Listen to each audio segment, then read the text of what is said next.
saat Orde Baru atau juga sekarang. Itu juga, dan apakah memang lebih baik musik dan politik itu jadi bergabung dan musik juga digunakan sebagai senjata untuk melawan ketika berada dalam tekanan, itu memang lebih ideal ya, lebih ideal seperti itu. Tapi nggak selalu. Kalau di Bali sendiri ada fenomena yang sangat menarik yang sedang terjadi sekarang. Tapi memang sudah dari sejak tahun 1997-98 itu antara musisi dan aktivis itu sudah mulai bergandengan tangan.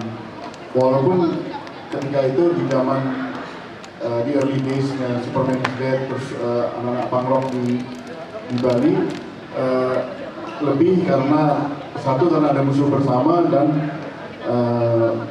melawan pemerintah itu masih keren-kerenan aja gitu ya. Tapi sekarang dengan kebetulan kita punya lagi musuh bersama, yaitu tema kita adalah melawan reklamasi yang hendak dilakukan oleh sebuah perusahaan raksasa di Indonesia. Nah, di situ kami bergabung lagi dan antara musisi dan aktivis itu kita gabung.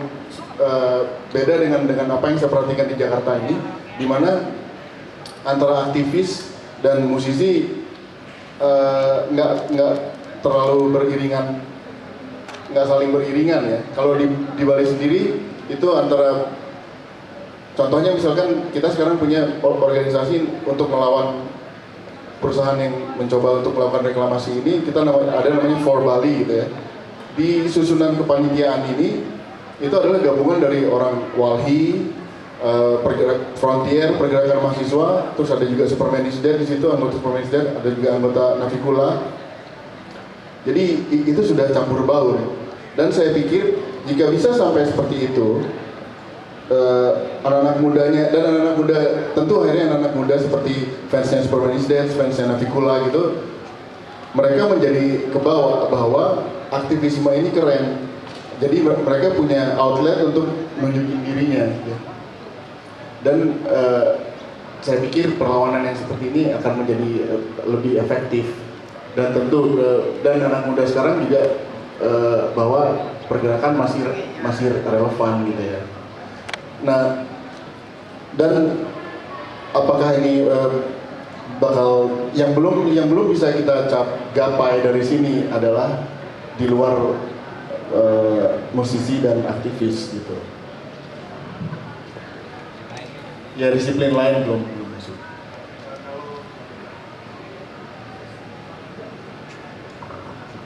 Kalau peran dari musik sendiri gimana? Apakah ada hubungan langsung antara musik yang diciptakan oleh musisi-musisi di sana dengan bagaimana perlawanan itu terbentuk? Oh, iya, dari situ pun akhirnya jadi begini.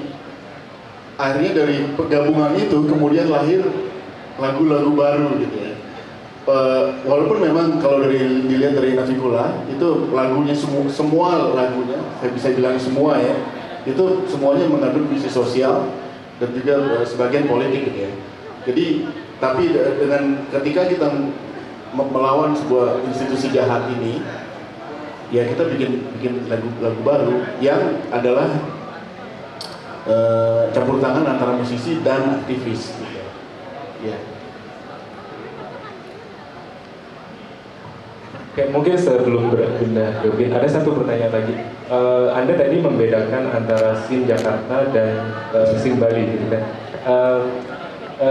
Mungkin di Bali ada kedekatan geografis, gitu kan, yang memungkinkan bahwa ada satu scene yang bisa bersatu, gitu kan, untuk melawan musuh bersama. Tapi kenapa hal itu menurut Anda tidak bisa terjadi di Jakarta?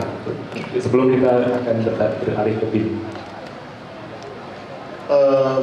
Dari apa yang saya lihat sekarang itu ya mungkin kalau dari saya lihat dari BIN misalnya, kan salah satu dari orang pergerakan adalah anak menteri gitu. Maksudnya dia sangat aktif di scene alternatif tapi sekaligus dia anak menteri dari Golkar gitu ya. Jadi agak susah juga kalau bergerak gitu. Sementara dari kami nggak ada kendala-kendala semacam itu.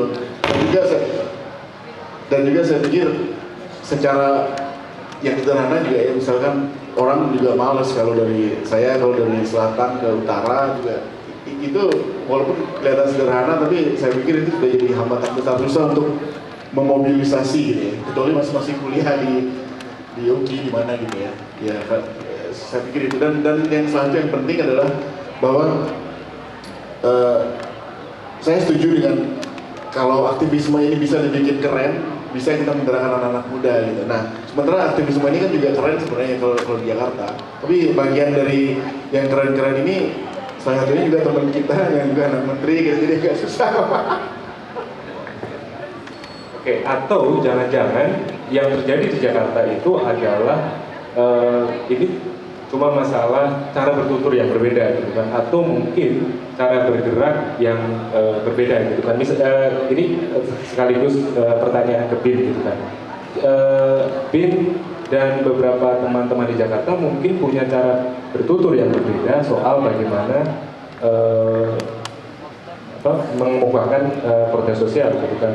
Efek Rumah Kaca mungkin dia termasuk penulis lagu protes sosial yang sangat kuat gitu kan. Tapi dia misalnya melihat konsumerisme gitu kan sebagai musuh bersama gitu kan, atau Bin misalnya melihat korupsi di Jakarta sebagai musuh yang itu tidak hanya melingkupi masyarakat tapi juga secara langsung berakibat pada kehidupan Bin misalnya. Nah, bagaimana sebenarnya kondisi di Jakarta, Bin?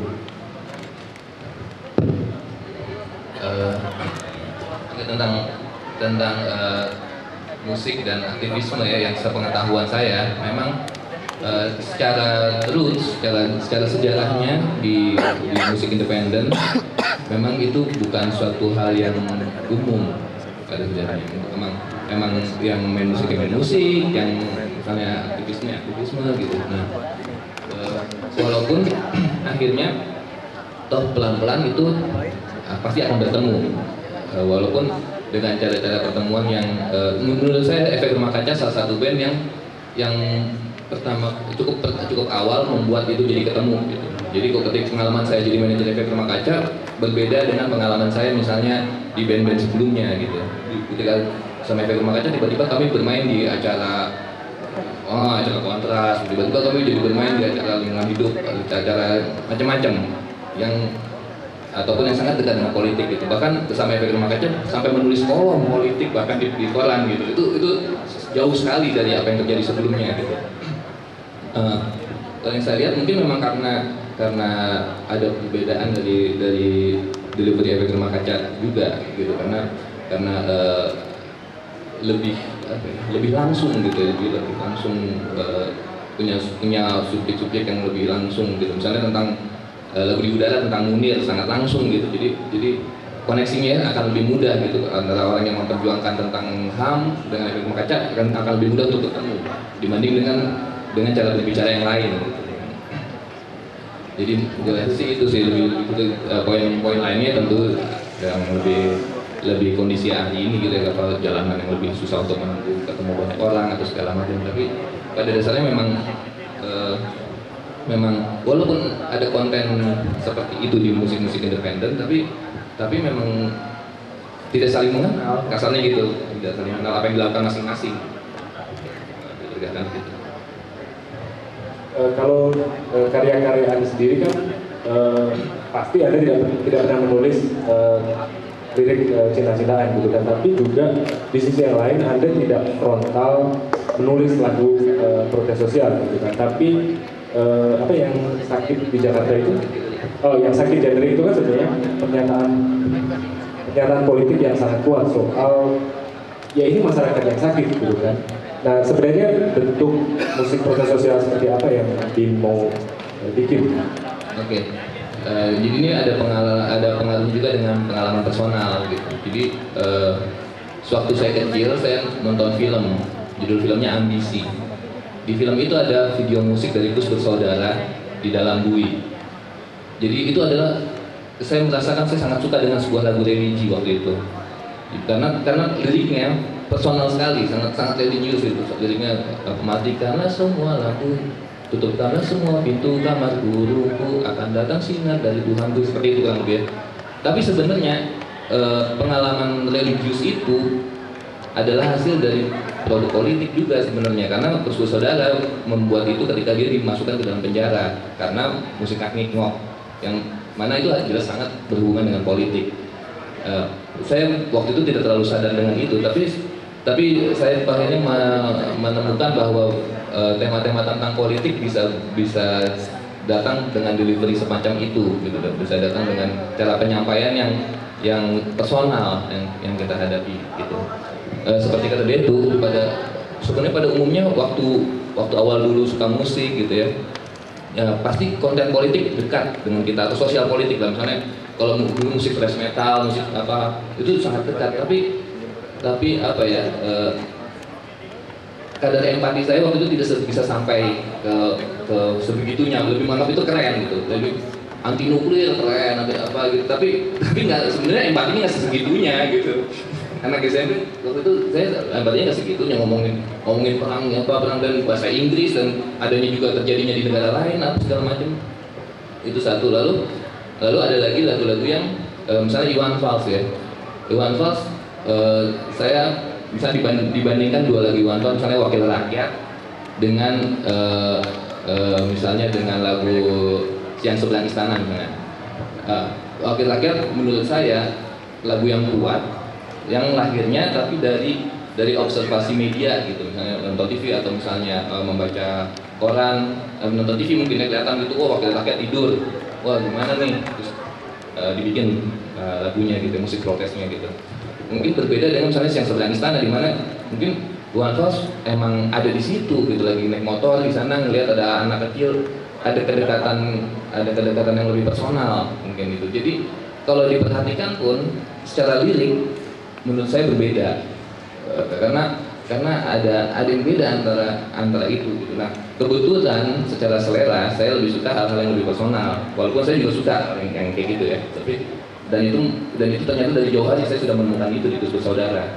Nah, itu yang akhirnya juga mempengaruhi saya dalam menulis lagu gitu. Jadi saya banyak menulis lagu tentang hal-hal yang personal aja. Jadi kayak misalnya tadi saya punya lagu judulnya Sakit Gemerik, tentang sebenarnya saya lihat tentang orang Jakarta tuh sakit semua ya gitu. Berangkat pagi kena macet, habis itu pulang malam kena macet, sampai rumah cuma tinggal tidur gitu kan. Lalu profesi itu juga apa memang benar itu profesi yang dia ini kan kerja itu gitu. Nah itu saya membuat lagu tentang kayak gitu, yang ternyata sebenarnya ujung-ujungnya pasti dari berhubungan dengan politik, dengan kekuasaan. Lalu saya juga terpengaruh misalnya dengan Morrissey gitu, dengan Smith ya. Ada satu lagu yang saya sangat suka, itu judulnya Interesting Drug, itu dari Morrissey. Itu jadi waktu itu saya jadi aware bahwa jadi liriknya dia ngomong when the government seems designed to kill your dream. Jadi dari situ saya membayangkan bahwa memang cita-cita kita bisa jadi nggak kesampaian cuma hanya gara-gara pemerintah, jangan-jangan gitu. Apa bentuk-bentuk ideal yang kita inginkan ternyata tidak bisa terjadi karena bentuk-bentuknya karena politik gitu. Dan itu deliverynya bukan dari musik folk ataupun dari musik rock yang secara tradisi berkonten kritik sosial atau politik gitu. Itu disampaikan oleh musik yang berbeda lagi dengan musik indie rock gitu, dengan musik indie pop. Termasuk Bill Saturday, ketika Bill Saturday keluar menyanyikan lagu Coklat gitu ya tentang polisi, itu sama sekali deliverynya berbeda dengan katakanlah misalnya Phobia dari Rotor atau banyak lagi lagu lainnya.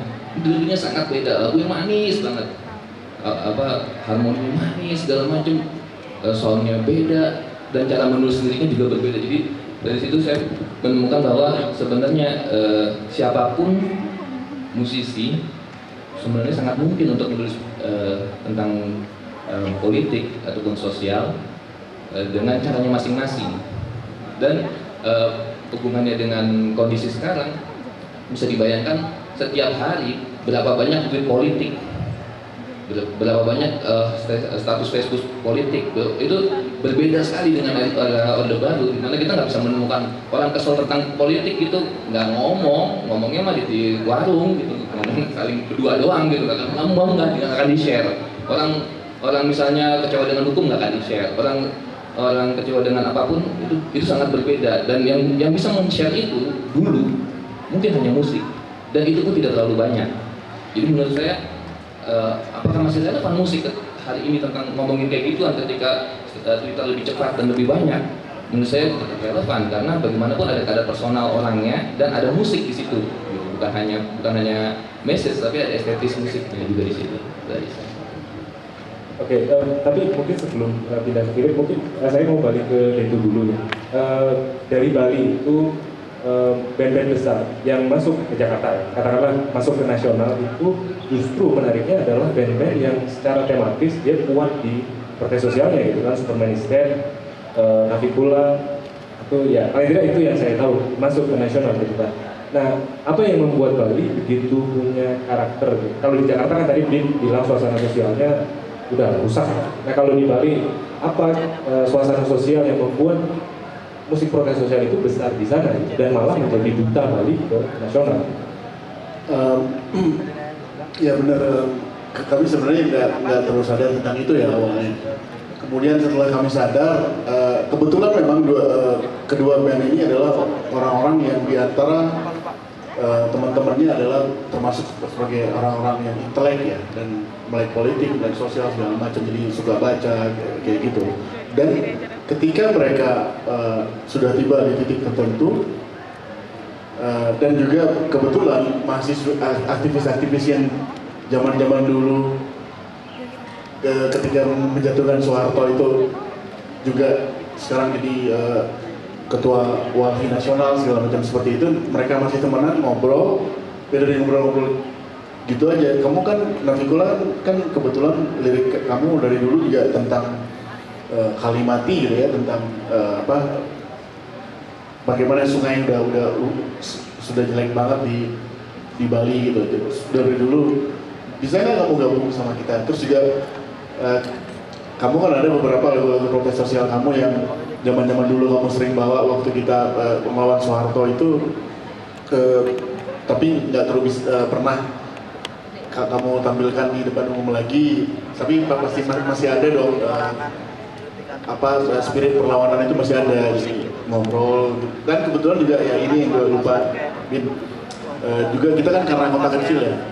Ya, dan pasar itu kota kecil, dan orang-orang yang kira-kira yang melek politik, yang suka baca, pasti yang agak-agak urban gitu, akhirnya ngumpul di suatu tempat gitu. Kebetulan saya dulu punya tempat di depan toko gitu, yang di situ mereka sering kumpul. Akhirnya ya lebih gampang, lebih cair dan saling mempengaruhi, dan ya kemudian band-bandnya sendiri bilang kita sudah tiba di titik tertentu dan kita punya tanggung jawab yang lebih besar, apa yang bisa kita lakukan gitu. Dan ini memang dengan sadar mereka lakukan, apalagi yang sekarang tahu kan melibatkan semua korban-korban G30 SPKI, karena sekarang mereka lagi dekat sama Taman 65. Karena Taman 65 ini korban-korban G30 SPKI dan lagi dekat sama Superman is Dead dan Navicula, ya temanya sekitar itu sekarang gitu. Mungkin didukung ya geografis juga ya. Oke, jadi kata kuncinya adalah itu ya, ada kendaraan bersama gitu kan, dan ada tempat yang memungkinkan di mana mereka bisa bertemu dan berkomunikasi, dan dan aktivisnya sendiri sadar bahwa agar bisa pesan ini tersampaikan ke publik lebih luas lewat musik gitu. Oke, jadi saya dapat impresi bahwa, dan ini sekaligus pertanyaan untuk Bung Philip gitu, saya jadi ingat soal Weapons of the Week gitu kan. Atau mungkin bagaimana Anda melihat musik ini dikaitkan dengan pergerakan politik gitu kan. Seberapa kuat dia bisa dijadikan senjata gitu, sebagai weapon of the week katakanlah. Makasih, Bek. Kalau sebelum menjawab pertanyaan itu, pertanyaan awalnya kan masih relevan atau enggak musik protes itu dengan situasi hari ini. saya kira masih sangat relevan, minimal supaya jangan ada lagi presiden yang sembarangan bikin album merusak selera masyarakat. Kalau presiden bikin album musik itu udah rusak, kacau balau, referensi musik kita berantakan. Ini yang dua yang paling tersinggung. Kerjaan diambil alih presiden itu repot.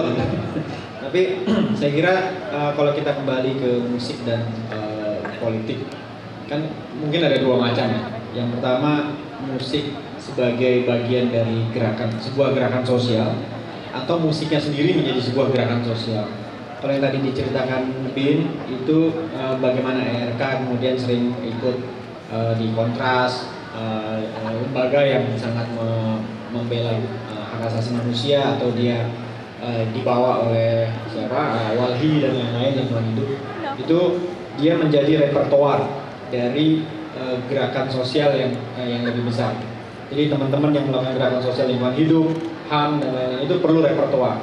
Itu bisa musik, bisa puisi, bisa film, bisa lain-lain. Yang kemudian itu kan perkawinan yang sudah seharusnya, perkawinan suci itu antara orang-orang yang bergerak di bidang budaya gitu, yang mungkin sense terhadap ketidakadilan segala macam itu lebih mereka lebih sensitif terhadap itu dibandingkan dengan orang-orang yang mungkin ya bekerja di bidang-bidang yang lain. Tapi kemudian yang kedua kan musik sebagai gerakan sosial, musik yang menjadi komponen utamanya.